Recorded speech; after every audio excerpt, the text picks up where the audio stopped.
کیفوز یا کایفوز یا گوش پشتی یک اختلال ستون فقراته که در آن به صورت غیر طبیعی در ستون مورا موجب خمیدگی بالای کمر میشه که معمولا توی سنین بلوغ هم شایع تره. حالا به طور طبیعی در نمای نیمرخ انحنای ستون فقرات بین 20 تا 45 درجه است. حالا این درجه و این انحنا بیشتر از زاویه 50 درجه بشه ما میگیم اون فرد کیفوز داره. حالا انواع کیفوز چی هست؟ یکی سوی بکه که تنه به این حالت رو به عقب رفته و سر به این حالت.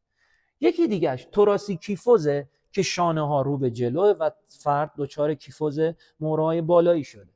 و یکی دیگهش هم فوروارد هده که تنه صافه و سر رو به جلوه.